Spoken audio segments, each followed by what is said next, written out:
কুরবানি ফ্যামিলির উপরে না, ব্যক্তির উপরে ওয়াজিব হয়, বিবাহিত হোক অবিবাহিত। ওই কয় ফোলাওয়ানে বিয়েই করছে না, হেতের আবার কি কোরবানি না, হেতেরা কোরবানির দরকার নেই, তারা মানা করেন বিয়ে করতে না। তাহলে মৃত্যু পর্যন্ত কোরবানির ঝামেলার থিকা বেচারা বাচ্চা গেল, তারে টাঙ্গাইয়া থুন, তারে রৌদ্রের মধ্যে টাঙ্গাইয়া থুন।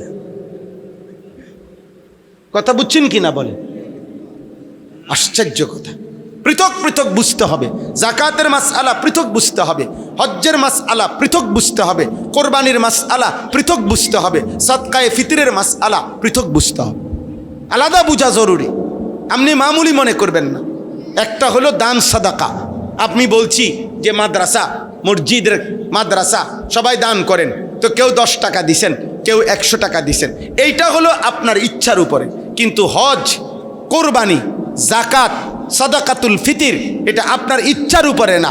আপনার শরীয়তে যে পরিমাণ সম্পদ নির্ধারণ করে দিয়েছে ওইটা থাকলে আপনি ইচ্ছা করলেও দিতে হবে, না করলেও দিতে হবে। আপনি মন চাইলেও হজ করতে হবে, মন না চাইলেও হজ করতে হবে। বুঝেন নাই কথাটা? হুজুর দোয়া করেন, আল্লাহর রহমতে 3 ফুট বিদেশ পাঠাইছি, তারা আস্তে আস্তে লাইন ফাইন হইতে আছে, তারা যদি দয়া কইরা তাগুর উপরে যদি খোদায় দয়া করে, তারা যদি বাফেরে হজ করায় তাইলে গেলাম, হইলে নাইলে যাইতাম না। এসব ফাঁকনা আলাপ, এসব সিহন আলাপ, এটা শরীয়ত না, এটা শরীয়ত না।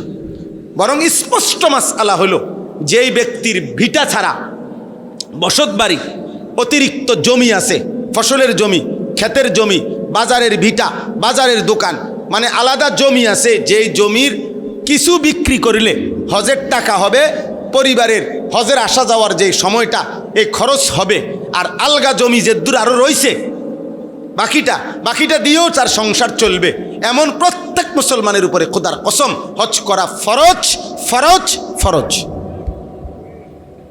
যে ব্যক্তি হজ ফরজ সত্ত্বেও হজ করে নাই, আল্লাহর কসম নবী বলছে ওইটা হয়তো যদি মারা যায় তো ইহুদি মরলো, নয়তো খ্রিস্টান মরলো, বেঈমান মরলো, বেঈমান মরলো, বেঈমান। আমি আপনাদেরকে একদম উদাহরণ বলি। মনে করেন এটা আমার বসত, অতিরিক্ত এখানে আমার আলগা 10 শতক জমি আছে, ক্ষেতের জমি হোক, ফসলের জমি হোক, চাষাবাদের জমি হোক, বুঝছেন নি কথাটা? ওইখান থেকে 3 শতক বিক্রি করলে, 4 শতক বিক্রি করলে মনে করেন হজের টাকা হবে 6.5 লাখ টাকা হজের। এখন মনে করেন সংসার চলতে লাগবে 1.5 লাখ, 1.5 মাসে ধরে নিলাম 8 লাখ। এই জমি যদি একাংশ বিক্রি করলে ধরেন 8 লাখ টাকা আপনার ব্যবস্থা হবে, আর বাকি আরও জমি আছে যেটা দিয়ে আপনার ফ্যামিলি চলবে।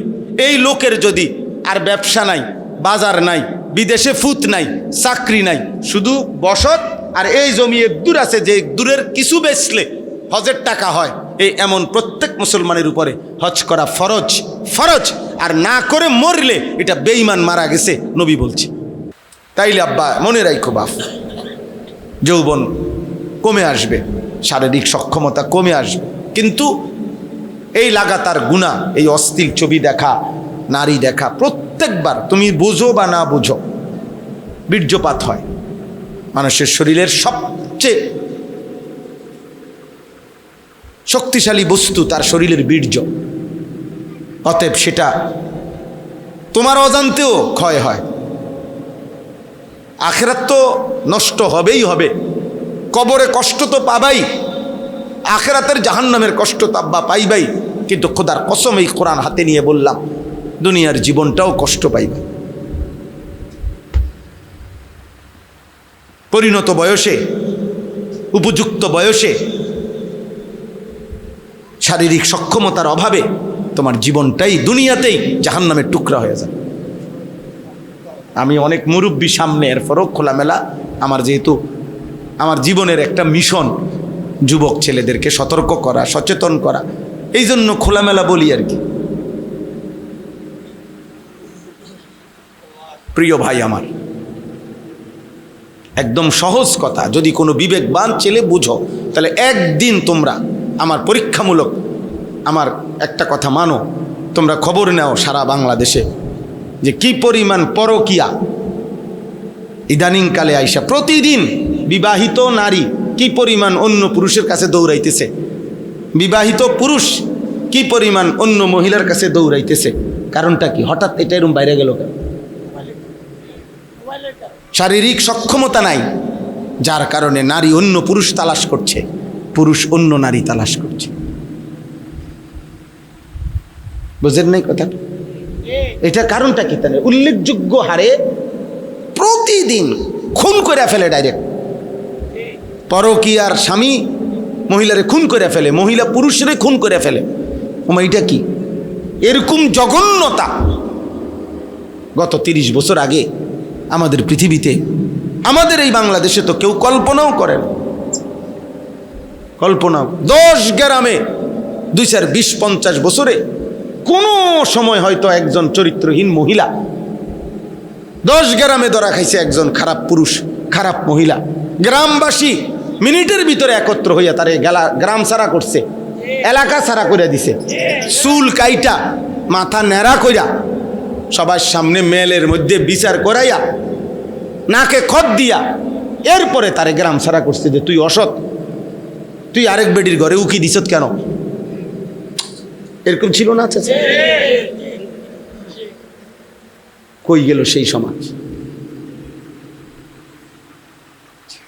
তাহলে প্রতিদিন পত্রিকার শুধু যে খবরগুলো আসে, পত্রিকায়, নিউজে, মিডিয়াতে, চ্যানেলে, সংবাদ যে বিভিন্ন চ্যানেলে পড়ে, ওখানে খবর নাও ভাই। বিষয়টা কি? বিষয়টা হলো এই গুনাহ, এই মোবাইলের নারী দেখা, ছবি দেখা, অশ্লীল দৃশ্য দেখা, যার ফলে সে নিজেও জানে না। আমার কাছে কিতাব আছে, আর কেমনে বললে বুঝবা? আমাদের কাছে স্পষ্ট কিতাবে লিখছে, প্রত্যেক মানুষ, এই কথাটা মনোযোগ দিয়ে শোনো, মানুষের বৈধ হালাল চাহিদা যখন পূরণ করে স্বামী স্ত্রী, তো সেটা সে নিয়ন্ত্রণ থাকে, কারণ সে জানে সে আমার বৈধ স্ত্রী, সে আমার জিন্দিগির সঙ্গী। কিন্তু হারাম যখনই যে যেখানে নিজের হাত দ্বারা হারাম চাহিদা পূরণ করুক, অশ্লীল দৃশ্য দেখে পূরণ করুক, আর হারাম নারীর সাথে হারাম প্রেম, হারাম সম্পর্কের মাধ্যমে পূরণ করুক, ওই নাফরমান, ওই মানুষরূপী জানোয়ার, ওই চরিত্রহীনের নিয়ন্ত্রণ থাকে না। সে এই পরিমাণ তখন হারাম, জিনা আর ব্যভিচার আর অশ্লীলতা করে নিজের হাতে নিজের শরীর, নিজের জীবন নষ্ট করে দেয়। কারণ অর্থ গুনার অসভ্যতার চাহিদার কারণে শয়তান যখন তার উপরে পুরা সাওয়ার হয়, পুরাপুরি সাওয়ার হয়, তখন তো তার আর নিয়ন্ত্রণ থাকে না, তার ভিতরে তো স্থিরতা থাকে না, পাগল হয়ে যায় সে, তখন কুত্তার মতো হয়ে যায়।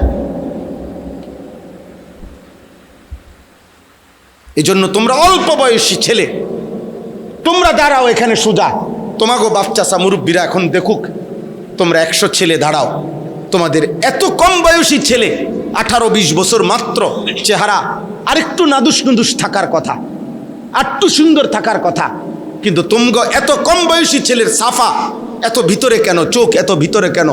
খোদার কসমের অন্যতম কারণ এই মোবাইল, এই নারী দেখা, এই ছবি দেখা, এই অশ্লীল দৃশ্য দেখা। তুমি ভুল করছো আব্বা, একদিন তুমিই থামে যাইতে হবে, পৃথিবী থামবে না, সূর্য উঠবে, চাঁদও উঠবে, নেককার ঠিকই থাকবে, কিন্তু তুমি আটকায় যাইবা। একদিন তোমার হাতে তুমি আটকায় যাইবা, তোমার কপাল তুমি চাপড়াইবা। ইয়া লাইতানি ইয়া ওয়াইলাতা, কোরআনে আছে, নাফরমান নিজের কপাল নিজে চাপড়াবে। ইয়াদুজ জালিমু আলা ইয়াদাইহি, আল্লাহ বলছে নাফরমান নিজের আঙ্গুল নিজের দাঁত দিয়া কামড়াইয়া এভাবে ছিঁড়ে ফেলবে, আফসুস করতে করতে আফসুস করবে, আফসুস করবে, আর বলবে ইয়া লাইতানি লাম আত্তাখিজ ফুলানান খলিলা। আহা, হায় হায় হায়, আমি যদি অসৎ তাকে, ওই নষ্ট চরিত্রের লোকটাকে, ছেলেটাকে, মেয়েটাকে যদি বন্ধু না বানাইতাম, তাহলে তো আজ আমি বরবাদ হইতাম না। এজন্য প্রিয় ভাই, অনুরোধ করছি, শুধু একজন বক্তা না, শুধু ওয়াজ করতে আসি নাই, আমার কষ্ট হয়েছে এই রাস্তাটা আসতে, আমার ধারণার চাইতেও ভিতরে।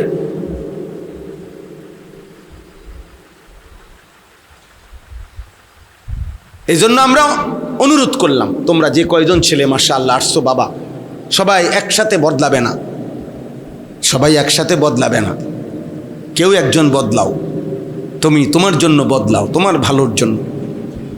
এমন সুন্দর জীবন তুমি নষ্ট করো। প্রতিটা চাহিদা হালালভাবে, বৈধভাবে আল্লাহ তাআলা মানুষের খাবারের চাহিদা, পানির চাহিদা, লজ্জাস্থানের চাহিদা, সম্পদের চাহিদা, দুনিয়ায় বেঁচে থাকার যত প্রয়োজনীয়তা, খোদার কসম আল্লাহ তাআলা বৈধভাবে, হালালভাবে পর্যাপ্ত পূর্ণাঙ্গ ব্যবস্থাপনা আল্লাহ রেখেছেন। খাবারের চাহিদা আল্লাহই পূরণ করবে, পানির চাহিদা আল্লাহই পূরণ করবে, লজ্জাস্থানের চাহিদা আল্লাহই পূরণ করবে, সম্পদের চাহিদা আল্লাহই পূরণ করবে।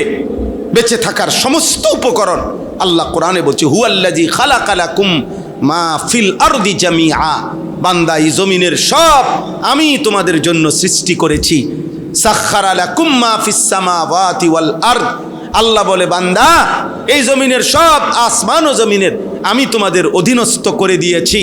ওয়াজাল্লালনা লাহুম ফামিনহা রাকুবুহুম ওয়া মিনহা ইয়াকুলুন, আল্লাহ বলেন চতুষ্পদ প্রাণী আমি তোমাদের অধীনস্থ করে দিয়েছি, যার ফলে কোনোটা তোমরা চড়তে পারো বাহন হিসাবে, গাধা, ঘোড়া, খচ্চর, উট, আবার কোনোটা তোমরা জবাই করে খাইতে পারো তোমাদের জন্য, গরু, ভেড়া, বকরি, দুম্বা, উট, ছাগল, মহিষ, এগুলো তোমরা খাইতে পারো। যেটা তোমরা খাচ্ছ জবাই করে, এটা আমি তোমাদের জন্য দিয়েছি। যেটার উপরে বাহন হিসাবে চড়তেছ, এটা আমি তোমাদেরকে দিয়েছি, আমি দিয়েছি বান্দা। হুয়াল্লাযী জাআলা লাকুমুল আরদা যালুলান ফামশু ফি মানাকিবিহা ওয়া কুলু মির রিজকি ওয়া ইলাইহিন নুশুর, আল্লাহ বলে বান্দা বিশ্বাস করো, এই জমিন পুরাটা, পৃথিবীর পুরাটা মাটি আমি আল্লাহই তোমাদের অধীন করে দিয়েছি, তোমাদের ব্যবহারের উপযোগী করেছি।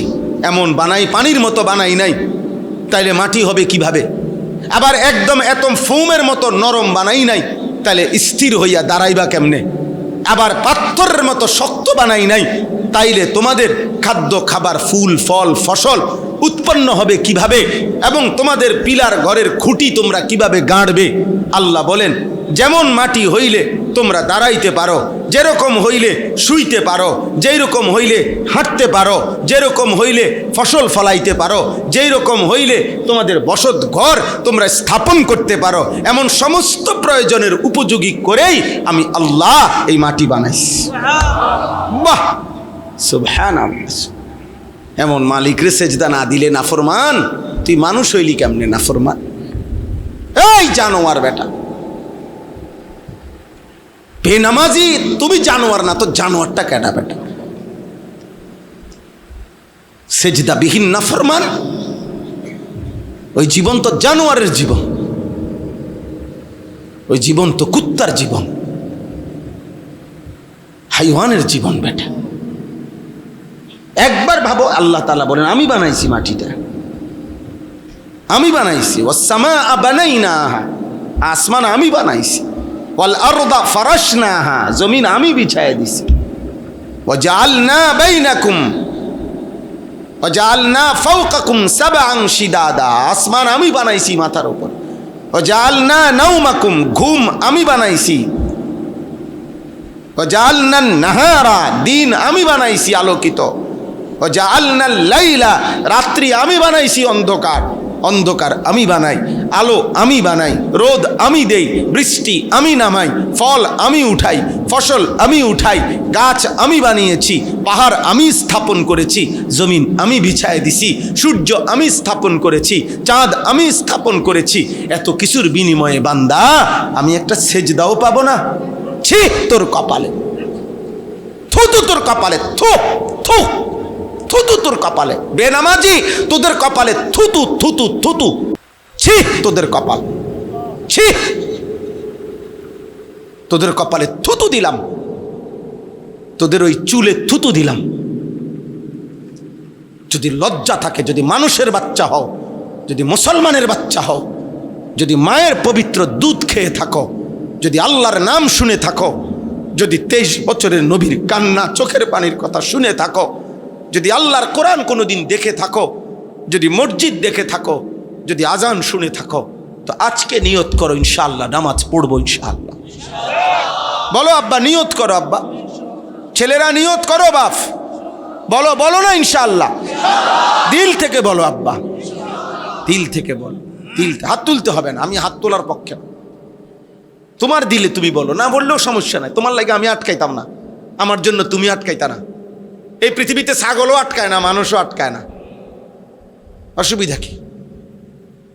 ছাগলও নির্দিষ্ট সময় পরে মরে যায়, তুমিও নির্দিষ্ট সময় পরে মরে যাইবা। বাকি ছাগল মরলে ছাগলের কোনো টেনশন নাই, কিন্তু তুমি মরলে তোমার টেনশন আছে। কুত্তা মরলে কুত্তার কোনো টেনশন নাই, শুকর মরলে শুকরের কোনো টেনশন নাই, কিন্তু আমি মরলে আমার পেরেশানি আছে, কি হবে আমার কবরে, কি হবে আমার হাসরে, আমি মরলে আমার ঝামেলা আছে। আমরা কিতাবে পড়ছি, মেশকাতে আছে, পূর্ব জামানার এক ব্যক্তি খুব বড় নাফরমান ছিল।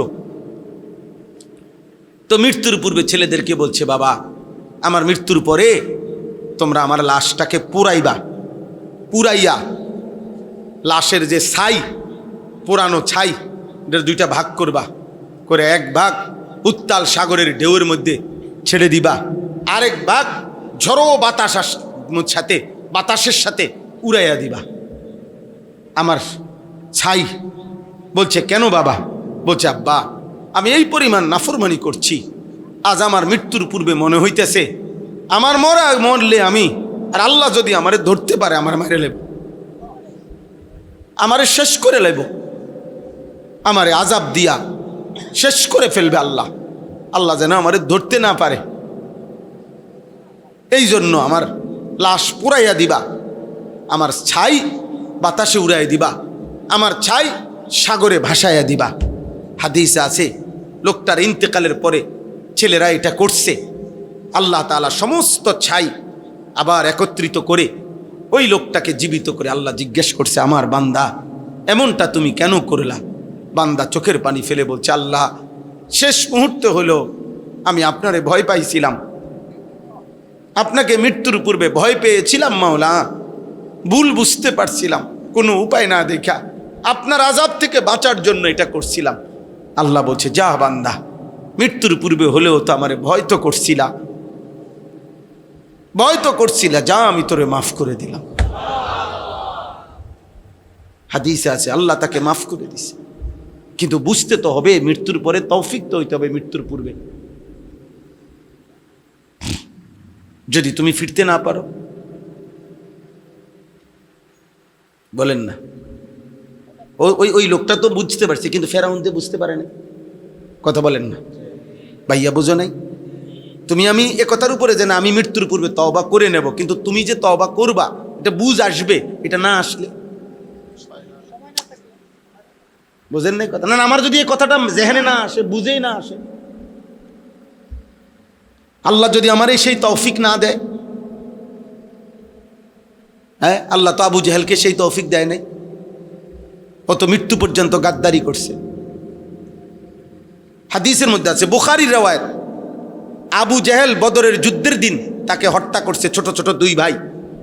আমরা শুনছি না এটা, কত ঘটনা এটা শুনছি। ওইখানে আছে হাদিসের মধ্যে হযরত আব্দুল্লাহ ইবনে মাসউদ রাদিয়াল্লাহু তাআলা আনহু তার কল্লা কাটছে আবু জেহেলের।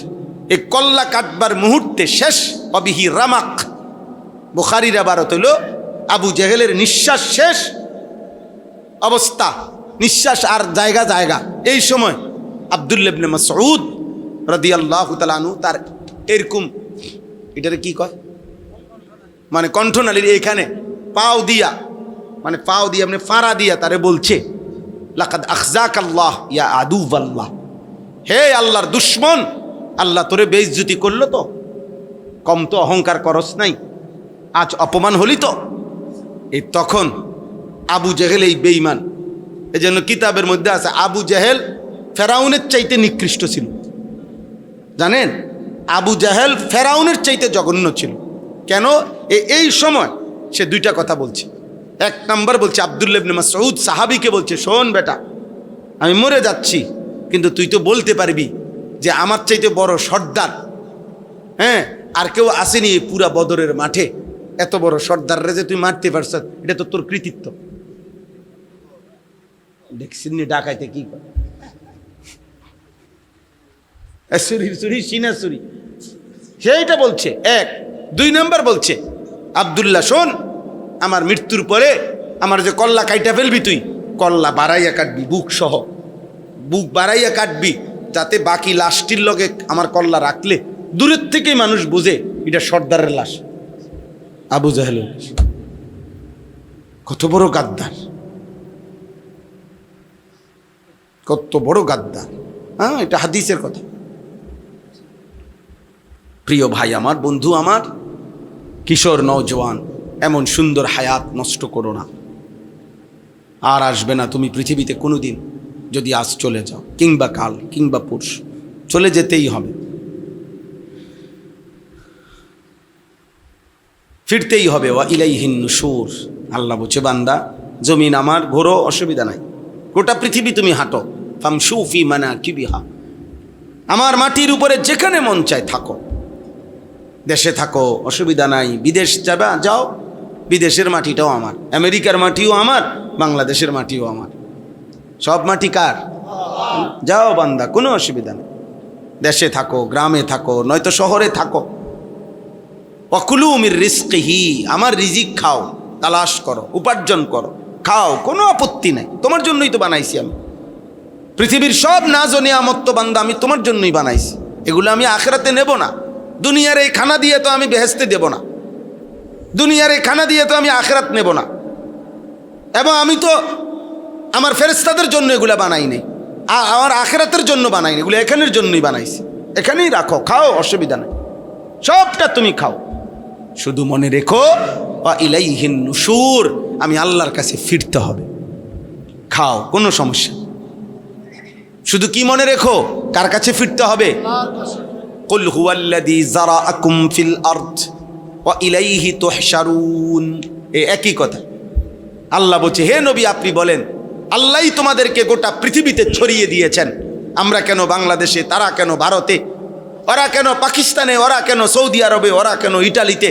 আল্লাহ বলেন, এটা আমি ছড়ায় দিছি, আমার বান্দা, আমি আল্লাহই পৃথিবীময় যারা ছড়িয়ে দিয়েছি, আমি আল্লাহই জমিনের মধ্যে। আবার জাল যেমন ছড়াইয়া দেয় পুকুরে, জাল একটু পরে যিনি ছড়াইয়া জাল মারছে পানিতে, উনি আবার আস্তে টান দিয়া এটারে নিজের হাতে জমা করে ফেলে, করে না? তো ওয়া ইলাইহি তুহশারুন, আল্লাহ বলেন, আবার গোটা পৃথিবী থেকে আমার বান্দা আমি আবার জমা করে হাসরের মাঠে নিয়ে আসব, আমি নিয়ে আসবো আবার। ওয়া ইলাইহি তুহশারুন, আমি আল্লাহর নিকটেই আবার হাসর হবে, জমা হবে। হাসর মানে জমা, একত্র করা আর কি। এই যে হাসরের মাঠ মানে হলো একত্র করার মাঠ। তাহলে ইনশাআল্লাহ বাবারা, এবার বয়স্ক বাবা চাচা আছেন, আপনাদেরকেও বলি, আব্বা আলহামদুলিল্লাহ কিছু বয়স্ক চাচাও আছেন, আপনাদেরকেও বলি, গুনার উপরে আপনারা যারা লাগাতার এক তালে আছেন, আপনাদের কাছে অনুরোধ, আব্বা এটা অনেক বড় বাড়াবাড়ি, সীমা লঙ্ঘন। আপনারা মনে রাখেন, 60 বছর, আমি প্রতিদিন বলি রে বাপ, 60 বছর, অথচ এখনো প্রতিদিন বিড়ি সিগারেট খাইতেছেন, আপনি কিন্তু বাড়াবাড়ি করছেন। 60 বছর বয়স হয়ে গেছে, আজও বিড়ি সিগারেট ছাড়বার সময় হয় নাই। 60 বছর এখনো কিস্তি নেন, এখনো সুদ খান, এখনো ওজনে কম দেন, এখনো মিথ্যা বলতেছেন, এখনো অন্যের সম্পদ ফিরাই দিচ্ছেন না। আয় হায় নাফরমান বুড়া, আজও তোমার কবরে যাওয়ার সময় হয় নাই চাচা?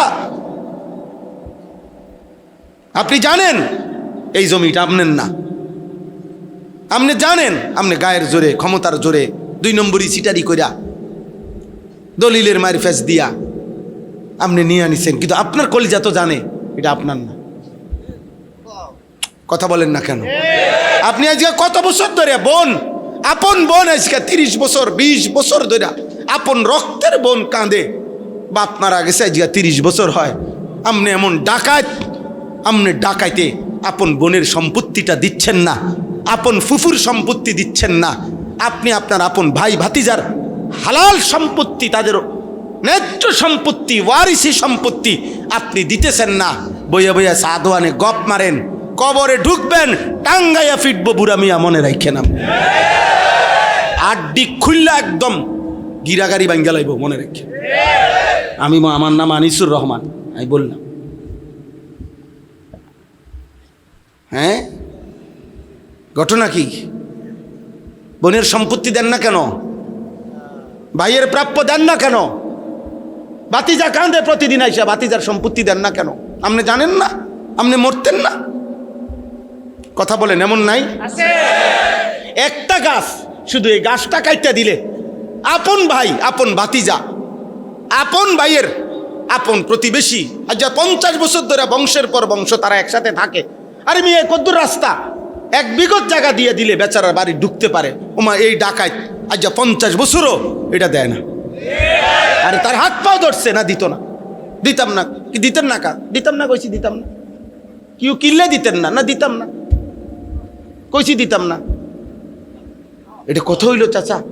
একজন বয়স্ক যে কবরে যাবেন, আপনি এটা কি করছেন? এই গাছটা কাইটা দিলে তারার বাড়ি ঢুকতে পারে না, দিত না। গাছ এটা কাইটা দিত, দিতাম না কইছি, দিতাম না। দরকার হলে 300 মাইল দূরে গিয়া, ও দূরে কোনানে গিয়া 10,000 টাকা দান কইরা স্লোগান লইয়া বাইতাইয়ে। হ্যাঁ, মাশাআল্লাহ। ওখানে গিয়ে কইছে তারা টিয়া 5,000 দিছে, আর কইছে জনাব অমুক মার হাবা 5,000। সবাই বলেন মার হাবা। হাবারে মার, মার তারে ধরে আমার কন্যা মার হাবা। এই গ্রামের থেকে মার হাবা আনছে। মাশাআল্লাহ, কত বড় ভাগ্যবান চাচা। চাচা এই গ্রাম তুই আরেক গ্রামে মার হাবা আনে। এনে আপন বাতিজার ইয়া দেন, আপন বোনের সম্পদ দেন, আপন স্ত্রীর মোহর আনার টাকাটা মাত্র 60,000 70,000। আর এই 30 বছর আগের বেডিতের মোহরেতে রুমে আসিল। আমার ছোট বোন যে সময় বিয়ে দেই 2003 সালে, তো আমার আগের 2 বোন, আমি তখন একটু বুঝের, আমার বোনের বিবাহের মোহর নিয়ে কথা হইতেছে ছেলের বাড়িতে। তো কথা যখন মিলাইতে পারতেছি না, আমি একটু বেশি চাইতেছি, তখন বলতেছিলাম আবদার কইরা। তো ছেলের পক্ষের বা কোনো একজন লোক মনে বলে উঠছে যে ঠিক আছে, ফেসালির দরকার নাই। হুজুরের আগের 2 মেয়ে, আমার আব্বাও বড় আলেম ছিলেন, আগের 2 মেয়ের যেই মোহর দিছে আমরাও এটাই দিব। হ্যাঁ, এরপরে এটা বলতেই আমার আব্বা আমারে দিছে এবার দমক, এই বেটা তুই ফুলাইন মানুষ, বেটা যা, তুই বেশি ঝামেলা করস তুই বেটা।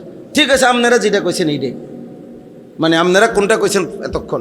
তো তারা বলছে 1 লাখ কত জানি, মনে নাকি 1 লাখে ধরেন, মনে নাই আমার পুরো। তা এটা মাইন্যা আব্বা আইসা পড়ছে। তা আমি আইসা বাসার মধ্যে মনটা খারাপ, যে আমারও দমকও দিল আর আমার বোনের গো সমানও তো হইতে দিল না। আব্বাই তখন আমারে কইছে, বেটা ব্যাক কল, তোর আগের 2 বোনের মোহরানা 6,000 করে বাড়া।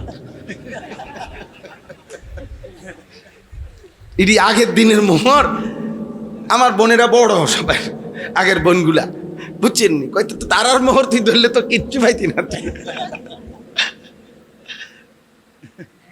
এমন এমন স্ত্রীর মোহর সামান্য কয়টা টাকা, এবডি এই মোহরানার টাকাটা দেয় না, এমন পুরুষ আছে না?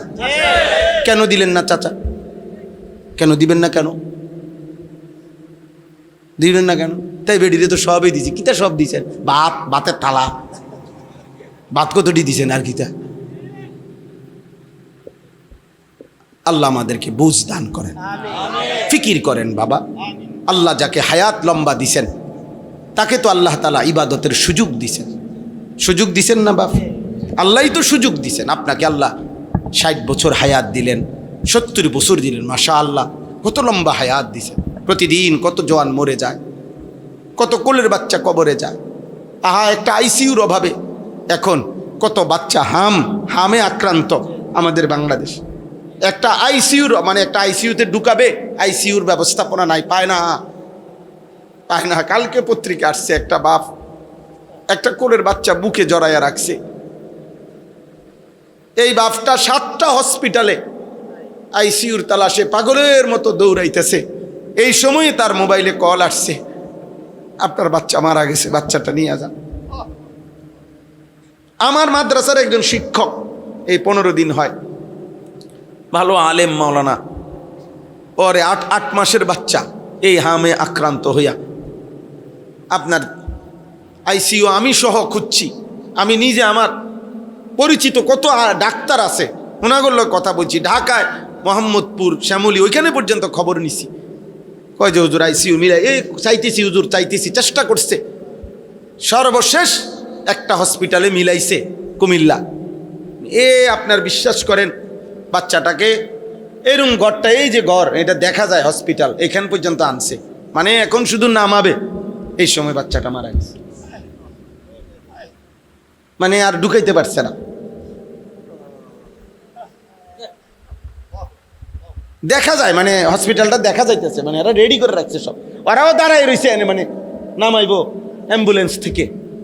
এই সময় বাচ্চাটা মারা গেছে। এই আর মনে হয় 1.5 মিনিটও লাগবে না, 2 মিনিটের।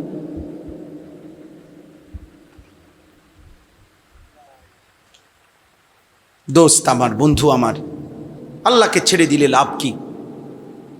আল্লাহকে ভুলে গেলে লাভ কি? আল্লাহকে ভুলে পেলাম কি? নামাজ না পড়ে আমাদের জীবনের অর্জন কি?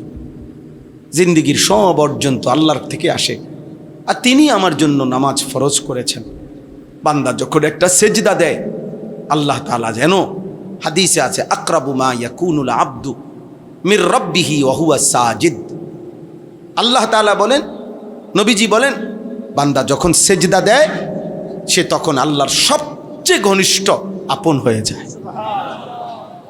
আমার শায়েখ আল্লামা মুফতি মুশতাকুন নবী কাসিমি হুজুর বলে, বান্দা যখন সেজদা দেয় আল্লাহ তখন এরকম পিঠে, মাথায়, পিঠে হাত বুলায় দেয়। আল্লাহ যেন কুদরতি হাত বুলা আদর করে দেয়। মাশাআল্লাহ, আনিস আমার সেজদা দিলাম, আমি খুশি হলাম। হাদিসে আছে, বাবা তোমরা অনেক ছেলে বাপ, হাত জোড় করে বলি, আব্বা ছবি তোলার জন্য হুড়াহুড়ি করো না, ধাক্কাধাক্কি করার কি দরকার আব্বা? কি হবে? যদি বলো তোমার কোনো ফায়দা হবে আখেরাতের, তো চলো তোমরা বলো ছবি তো, আমি একবার যতক্ষণ দরকার আমি দাঁড়ায় থাকবো, তুমি একজন করে আমার সাথে ছবি উঠাইও, কিন্তু আগে বলো আখেরাতের কি ফায়দা হবে, কবরের কি ফায়দা হবে, আগামী জীবনের তোমার কি ফায়দা হবে? যদি সেটা বলো, কোনো ফায়দা হবে ভাই? বলে না কোনো ফায়দা হবে? তাহলে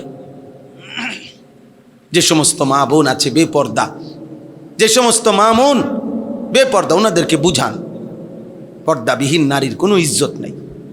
কোরআনের ভাষায়, দুনিয়ার ভাষায় সেটা দুনিয়ার হিসাব। আমরা কোরআন বুঝি, আমরা কোরআন মানি, আমরা রাসূলুল্লাহ সাল্লাল্লাহু আলাইহি সাল্লামের হাদিস মানি। আমাদের বক্তব্য কারো গায়ে লাগুক আর পিঠে লাগুক, আমরা কোরআন থেকেই বলতে হবে, রাসূলের হাদিস থেকেই বলতে হবে।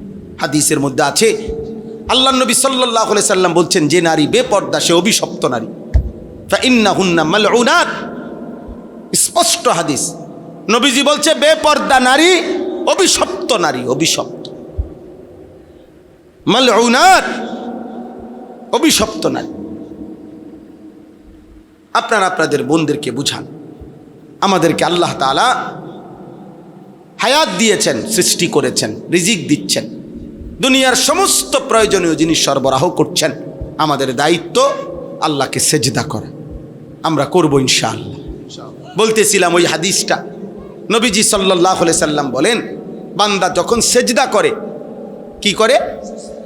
আল্লাহ নবী বলেন, ইতাজালা শাইতানু ইয়াবকি, সাথে সাথে শয়তান ওই ব্যক্তির থেকে যে সেজদা করে, খোদার কসম নবী বলেন, শয়তান কানতে কানতে তার থেকে সরে পড়ে, সরে যায়, আর আলগা হয়ে যায়, তাকে ছেড়ে দেয়। আর কি বলে? নবীজি বলেন সাল্লাল্লাহু আলাইহি ওয়াসাল্লাম, শয়তান তখন কাঁদতে কাঁদতে বলে, হে আল্লাহর বান্দা, এটাই তো সেই সেজদা, যেই সেজদা একবার না দেওয়ার কারণে আমি চির বিতাড়িত হইলাম। এটাই তো সেই সেজদা, যে সেজদা এখন দিয়ে তুমি আল্লাহর প্রিয় হয়ে গেলে। ওর ওই কথা, প্রত্যেকটা সেজদা দিলে বান্দা ওর ওই কথা মনে পড়ে। আবা ওয়াস্তাকবারা ওয়া কানা মিনাল কাফিরিন, কি সাংঘাতিক কথা! সেজদা না দেয় নাই।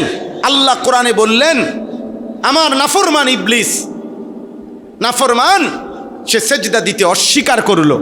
ওয়াস্তাকবারা, আর এর দ্বারা সে নিজের অহংকার করলো। ওয়া কানা মিনাল কাফিরিন, এবং কাফেরদের অন্তর্ভুক্ত হয়ে গেল। এই মুসলমানের বাচ্চা, শুনছো বাবা? আল্লাহ কি বলছে সেজদা না দেওয়ার পরে? 3 শব্দ বলছে।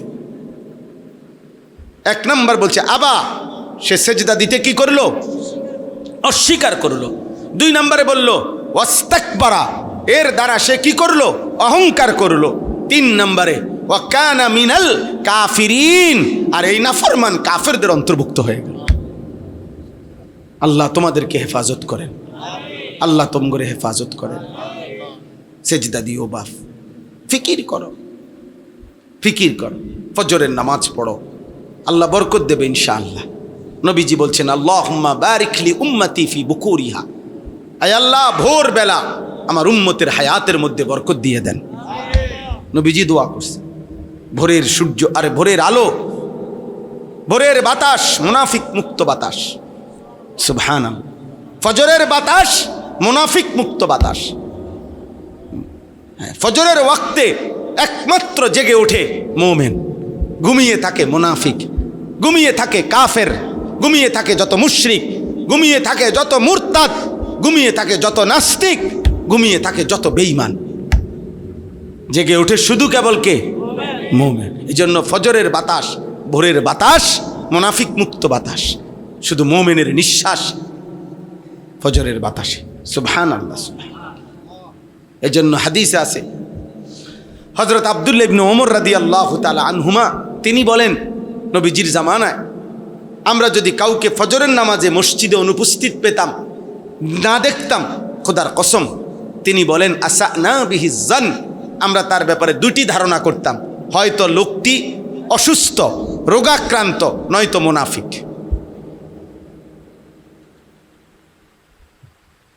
হযরত উবাই ইবনে কাব, বিখ্যাত সাহাবী রাদিয়াল্লাহু তাআলা আনহু বলেন, নবীজি কারো ঈমানের ব্যাপারে সন্দেহ করিলে, মুনাফিক ভাবলে, খোদার কসম তিনি বলেন নবীজি তাকে ফজরের নামাজে তালাশ করতেন। কোন নামাজে? এবং ফজরের নামাজে জিজ্ঞেস করতেন অমুক এসেছে, অমুক এসেছে। না পেলে নবীজি বলতেন, সাহাবী বলেন নবীজি তখন বলতেন যে শোনো, এশার নামাজ এবং ফজরের নামাজ জামাতে পড়া মুনাফিকের জন্য কঠিন। হায় হায়, কি ভয়ঙ্কর কথা! যে নবী সুপারিশ করবে তিনি যদি বলে ফেলে মুনাফিক, সুপারিশ করবে কি?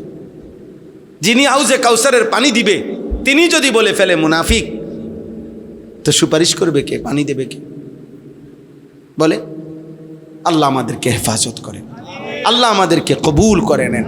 আজকের এই বজুরি খোলা ইত্তেহাদুল উম্মা ইসলামী সংগঠন, সাচার, কচুয়া, চাঁদপুর ওলামায়ে কেরাম বললেন আপনাদের কাছে, ওনারা ফিকির করছেন আপনাদের জন্য পুরা মহল্লার মধ্যে মসজিদে মসজিদে ধারাবাহিক ইসলাহি মাহফিল করবে, আপনারা এতে সমর্থন করবেন, বলেন ইনশাআল্লাহ।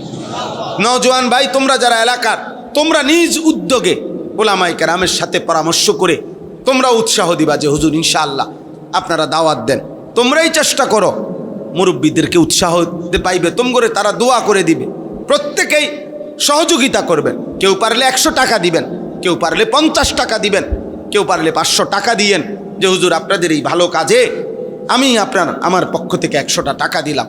দেখবেন 100 টাকা মিশে যাবে লাখ টাকার সাথে, আর যতদিন চলবে আপনার আমলনামায় সওয়াব আসতে থাকবে, নিঃসন্দেহে সওয়াব আসবে, সওয়াব আসবে, সওয়াব আসবে। আল্লাহ তাআলা সমস্ত ইবাদতের মধ্যে 2টা জিনিস মূলত চায়। এই আমার শেষ কথা, প্রত্যেক ইবাদতের মধ্যে আল্লাহর মূল চাওয়া 2টা, 1 বান্দার জবানে আল্লাহর জিকির, আল্লাহর নাম, 2 দিলের মধ্যে তাকওয়া, আল্লাহর ভয়, আল্লাহর ভালোবাসা। আল্লাহ দিল চায়, আল্লাহ জবান চায়। আল্লাহ জবানে শুনতে চায় নিজের নাম, আর আল্লাহ দিলে চায় তাকওয়া, আল্লাহর ভয়, আল্লাহর ভালোবাসা। এখানে কোরআনে আছে ওয়াল বুদনা জাআলনা, যেটা পড়ার জন্য আমি খুলছিলাম, এটা পড়েই তর্জমা বলছি, শেষ। ওয়াল বুদনা জাআলনাহা লাকুম মিন শাআইরিল্লাহ।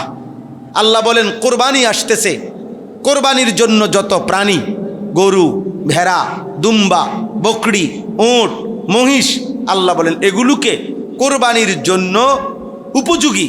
এটা আমি আল্লাহ এই সিদ্ধান্ত, এটাকে কোরবানির প্রাণী হিসাবে নির্ধারিত আমি আল্লাহ করেছি। কে করেছে?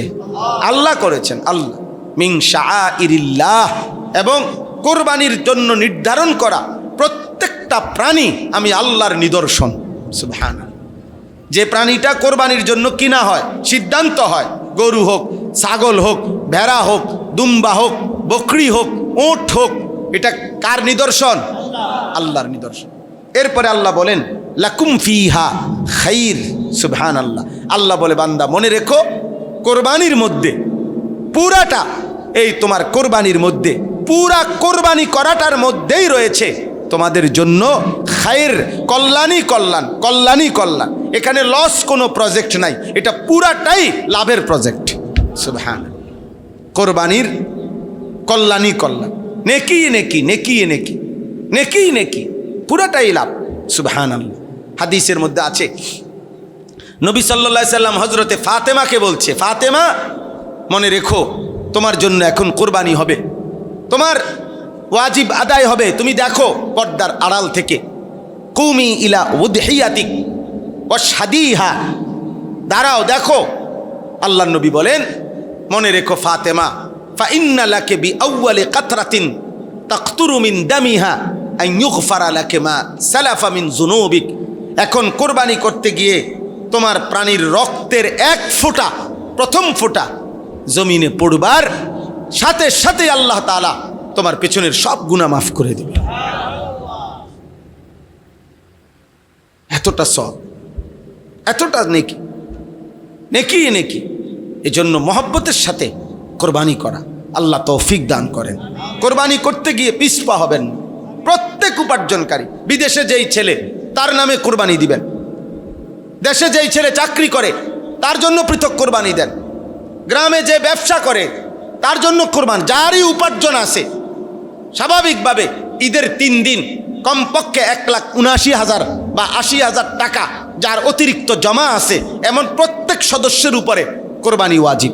যেই মহিলার কাছে স্বর্ণ আছে, কিছু রূপা আছে, স্বর্ণ আছে, কিছু জমার টাকা আছে, 5-10 হাজার টাকা, 1 বড়ি 1.5 বড়ি স্বর্ণ আছে, এই দুইটা মিলাইলে নিঃসন্দেহে 52.5 বড়ি 1,90,000 80,000 টাকা দাম বেশি আসবে। এই মহিলাদের উপরেও কোরবানি ওয়াজিব। কোরবানি ওয়াজিব। কোরবানি গোটা ফ্যামিলির উপরে আসে না, ব্যক্তির উপরে আসে। কোরবানি গর্স প্রতি কোরবানি ওয়াজিব হয় না, ব্যক্তি প্রতি কোরবানি ওয়াজিব হয়। আমরা এটা বানায় নিছে কোরবানি হইলো, আমরার ঘরে কোরবানি হয়েছে না, আমাদের ঘরে কোরবানি হয় না, কোরবানি হয় মানুষের উপরে ওয়াজিব হয়।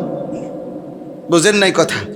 এবারটা বিদেশ, এবারটাই দিছে 20,000, হেতে ঢাকা স্যার কি করে, তে দিছে 10,000, আর ওই এনে গ্রামে দোয়ান আছে একজনের, হেতের দিছে 80,000। মিল্লা আমি আব্বার কাছেও কিছু আছে, সব মিলাইয়া টেয়া 50,000 মিলাইছে, মিলাইয়া বাপ মার নামে কোরবানি দিছে, সবাইয়ের কোরবানি হয়েছে, আল্লাহর রহমতে গোস্ত খাইতে আছে। বাহ, কোরবানি, এটা নি কোরবানি, এটা নি কোরবানি। তো যে ছেলেটা বিদেশ তার কাছে 1,80,000 টাকা অতিরিক্ত নাই, যে ছেলেটা চাকরি করে তার কাছে 1,80,000 টাকা নাই, তো তাহলে তার কোরবানি কই? এটা কি বাগে যোগে নাকি এমনে? তাহলে এই জন্য কোরবানি ফ্যামিলির উপরে না, ব্যক্তির উপরে ওয়াজিব হয়। বিবাহিত হোক অবিবাহিত, ওই কয় ফোলাওয়ানে বিয়েই করছে না, হেতের আবার কি এর কোরবানি না, হেতেরা কোরবানির দরকার নেই, তারা মানা করেন বিয়ে করতে না, তাহলে মৃত্যু পর্যন্ত কোরবানির ঝামেলার থিকা বেচারা বাচ্চা গেল, তারে টাঙ্গাইয়া থুন, তারে রৌদ্রের মধ্যে টাঙ্গাইয়া থুন। কথা বুঝছেন কি না বলে? আশ্চর্য কথা। পৃথক পৃথক বুঝতে হবে। জাকাতের মাসআলা পৃথক বুঝতে হবে, হজ্জের মাসআলা পৃথক বুঝতে হবে, কোরবানির মাসআলা পৃথক বুঝতে হবে, সাদকায়ে ফিতরের মাসআলা পৃথক বুঝতে হবে। আলাদা বোঝা জরুরি। আপনি মামুলি মনে করবেন না। একটা হলো দান সাদাকা।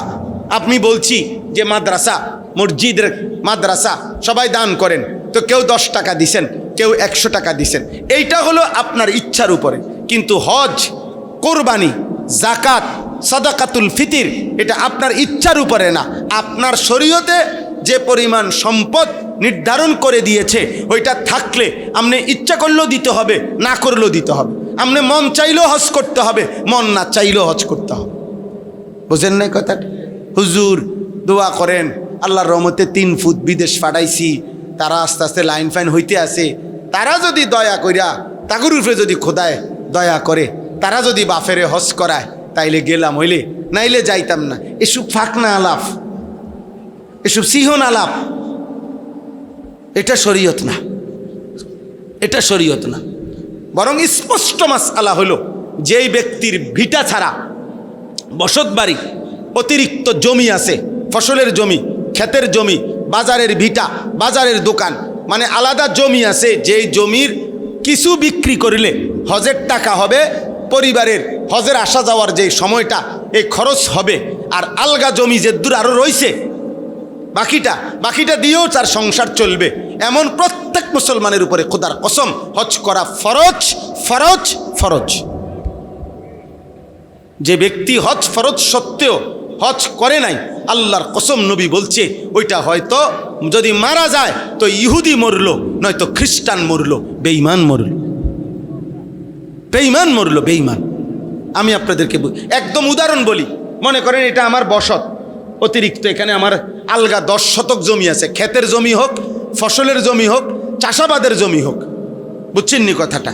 ওইখান থেকে 3 শতক বিক্রি করলে, 4 শতক বিক্রি করলে মনে করেন হজের টাকা হবে 6.5 লাখ টাকা হজের। এখন মনে করেন সংসার চলতে লাগবে 1.5 লাখ, 1.5 মাসে ধরে নিলাম 8 লাখ।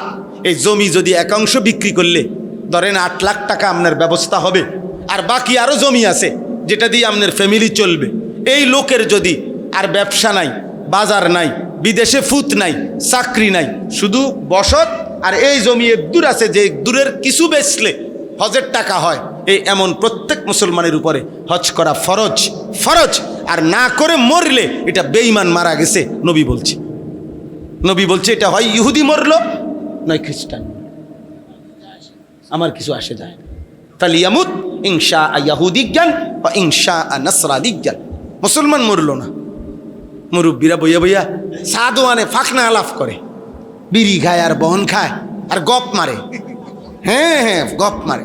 হ্যাঁ, কইতে তো সুন্দর লাগে হুজুর, আমি না বুঝি 3 ফুট বিদেশ পাঠাইতে কত কষ্ট হয়েছে। না, কি এর কষ্ট? 6 লাখ নিছেন এমনি, 6 লাখ নিছেন সুদে, আমরা জানি না কষ্ট কি? তা আবার সুদের টাকার মধ্যে আবার কষ্ট কি? হারাম খায় নিছেন, হারাম নিছেন। আমি বিদেশ হারাম বলি না, আমি তো একটু আগেই বলছি, আল্লাহ বলছে আমার জমিন সব, তুমি যেখানে মন চায় থাকো, কোনো অসুবিধা নাই। কিন্তু হারাম এখানেও হারাম, বিদেশেও হারাম। হারাম কিনা বলেন না কেন? যেটা হারাম এটা সর্বাবস্থায় হারাম কিনা?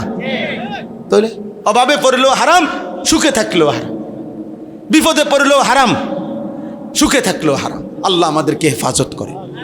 অতএব আমি সংক্ষেপে বলে দিছি, বাকি হজ্জের মাসআলা আরও বুঝেন আপনারা। প্রত্যেকে আলেমদের থেকে জিজ্ঞেস করেন, আলেমদের। আরে মিয়া, যেই চোখ আল্লাহর ঘরের কালো গিলাফ দেখে নাই, মদিনার রওজা সবুজ গম্বুজ যে দেখে নাই, ও দেখলো কি আর জীবন? ওই চোখ দেখলো কি? ওই চোখ বাকি দুনিয়া না দেখলেই চলতো। অন্ধ মানুষও তো দুনিয়া চলে। অন্ধ মানুষ খায় না, অন্ধ মানুষ বিয়ে করে না, অন্ধ মানুষের বাচ্চা হয় না, কথা বলে না। বুবা মানুষ খায় না, বুবা মানুষ বিয়ে করে না, কানে শোনে না এমন মানুষ বিয়ে করে না। তো তো দুনিয়া তো চোখ ছাড়াও ভোগ করা যায়, কান ছাড়াও ভোগ করা যায়, জবান ছাড়াও তো দুনিয়া ভোগ করা যায়। আল্লাহর দেওয়া চোখে মালিকের ঘরই দেখলাম না, রসুলের রওজাই দেখলাম না, বলেন কি? বলেন কি? এর চাইতে বড় দুর্ভাগ্য আর কি হইতে পারে? এক সাহাবী, আমরা স্পষ্ট কিতাবে পড়ছি, আব্দুল্লাহ ইবনে যায়েদ ইবনে আব্দে রব্বিহি, নবীজির একজন সাহাবী। নবীজি যেদিন ইন্তেকাল করছেন মদিনায়, সেদিন তিনি 2 হাত তুলে আল্লাহকে বলছিলেন, আল্লাহ, এই চোখ দিয়ে যেহেতু নবীকে আর দেখব না, এই চোখে আমি আর দেখতে চাই না। এই কান দিয়ে যেহেতু আমার নবীর কথা আর শুনবো না, এই কানে আর কিছুই শুনতে চাই না। স্পষ্ট কিতাবে আছে, এই সাহাবী আর কোনোদিন মৃত্যু পর্যন্ত চোখেও দেখে নাই, কানেও শুনে নাই। নবীজির ইন্তেকালের আব্দুল্লাহ ইবনে যায়েদ ইবনে আব্দে রব্বিহি, ইনি সেই সাহাবী যিনি স্বপ্নে আজান শুনছে দেখছে। সর্বপ্রথম আজান যেই সাহাবী দেখছে স্বপ্নে শিখাইছে ওনারে এই সাহাবী, এই আব্দুল্লাহ ইবনে সায়েদ ইবনে আব্দ রব্বিহি। এই ইনি নবীজির ইন্তেকালের দিন আল্লাহরে বইলা চোখের দৃষ্টি নিয়ে সরাই দিস, কানের শক্তি সরাই দিস, লাগবে না মাওলা, ওই চোখ আর লাগবে না, ওই কান লাগবে না, যে চোখ বন্ধুকে দেখবো না। আর আমরা বুড়া মানুষ, হায়াত শেষ হয়ে যাইতেছে, আজও মালিকের ঘরে যাওয়ার মহব্বত আসে না। বইয়া বইয়া শুধু নাতিগারে বিয়া করাইব, নাতির ঘরের ফুতিরি বিয়া করাইব, নাতিরে বইয়া বইয়া ফালতু দুনিয়া দুনিয়া। বুড়া মানুষ সোজা হইয়া গেছে, খাটে পড়ে গেছে, আমি চোখে দেখছি মিয়া। আহ আহ আর এই জমির এই হিসাব, এই একটা ধরলাম মাসআলা বললাম, এটা চিন্তা করলে কত মুসলমানের উপরে হজ ফরজ। এমন জমিওয়ালা কি 1-2 জন? কথা বলে না কেন? হুদা 10 শতক, 30 শতক জমি, 50 শতক জমি, এরম মানুষ অভাব আছে মিয়া? জমির একটা কোনা বেচলে 3 বার হজ করতে পারবো, 3 বার হজ করে নিতে পারে বয়বাটা। 60 বছরে একবার জীবনে ফরজ হজ, ওমা কল্পনায়ও আসে না। ওমা কি তো অনুমাই এখন বিয়া দিয়ে সারছি না, ফাল মারে এমনি লাভ মারে, আও কি কর অনসো লাগা বিদেশ পাঠাইছি না, কদ্দুর গদ্দুয়ার করছি না, কদ্দুর জমি জামা কিনুন না, অন কদ্দুর গুছাইতে পারছি না। এত সকাল কি এর হজ না? আপনি এত সকাল কি লেখা হজ করে? আপনি বাঁচবেন কমপক্ষে 650 বছর, আপনি এত সকাল হজ করবেন কেন? আপনি কমপক্ষে 645 বছর পরে, 46 বছর বয়সের সময় আপনি হজে করবেন, কারণ আপনি তো মারাই যাবেন 650 বছর পর। তো শেষ 3-4 বছরের থাকতে হজ করে নিলে তো পারেন, আপনার যাতে কেরান দিয়ে নেয় হজে। যত দুর্বল বুঝছেন, এই প্রতি বছর হজ্জে উমরায় গেলে দেখি এই আপনার যত দুর্বল, সবচেয়ে বেশি দুর্বল মানুষ আমগো বাংলাদেশে। চাচার শৈল চলে না, চাচারে কয় ফুব, আপনার আরে পশ্চিম দিন বিশ্বাস করেন না, মানে একবারে সম্পূর্ণ টেম্পার হারাইয়া, আর মানে শৈলের আর কোনো মেয়াদে নাই। এই মেয়াদ উত্তীর্ণ যেটা এবারে যায় আল্লাহর ঘরে, আর কুলাইতে পারে না। হজ তো পরিশ্রমের ইবাদত। হজ কিসের ইবাদত? পরিশ্রমে। তো 70 বছরের বুড়া মিয়ারে ফাটাইলেন কেন? আল্লাহ তাআলা আমাদেরকে তৌফিক দান করেন, আল্লাহ আমাদেরকে কবুল করে নেন। আল্লাহ তাআলা আমাদের সবাইকে প্রত্যেককে হজ কুরবানি করার তৌফিক দান করেন, আমিন। ফাইযা ওয়াজাবাত জুনুবুহা ফাকুলু মিনহা ওয়া আতইমুল কানিআ ওয়াল মু'তার।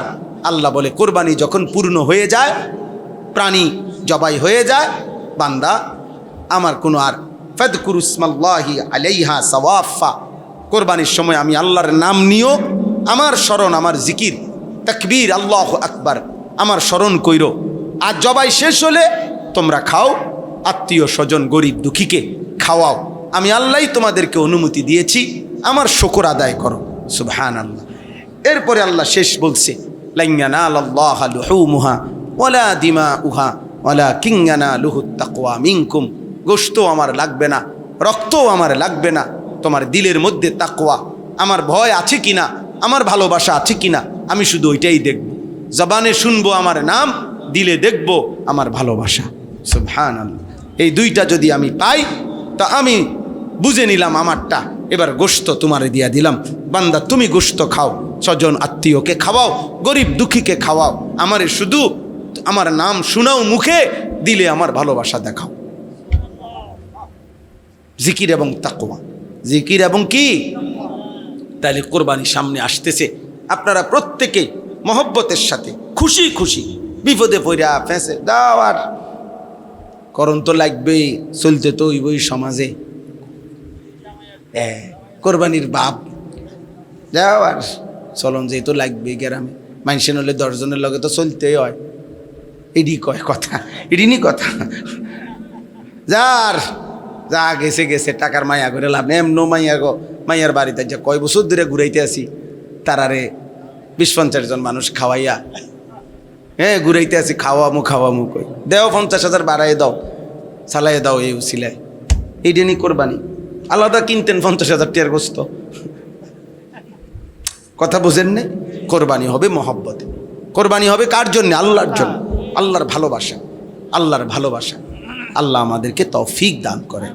সবাই মহব্বতের সাথে নিজেদের স্ত্রী, যাদের সম্পদ আছে, স্বর্ণ আছে, টাকা আছে, নিজেদের সন্তানদের মধ্যে যারা উপার্জন করে কোরবানি, নফল কোরবানি করে, নফল সামর্থ্য থাকলে কোরবানি করে, মানে এটাকে পেরেশানি মনে করবেন না, ঝামেলা মনে করবেন না, বলেন ইনশাআল্লাহ।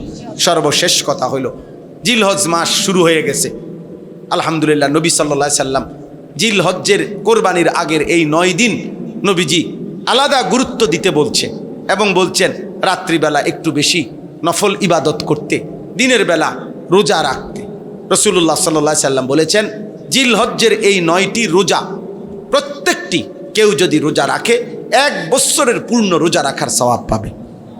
এই 9 দিন, আজকে একদিন গেল গা আপনার, আমি আলহামদুলিল্লাহ রাখছি এবং ধারাবাহিক এই 9 দিন আগেও রাখার চেষ্টা করছি, এইবারও ইনশাআল্লাহ রাখার ইচ্ছা আছে পুরা 9 দিন।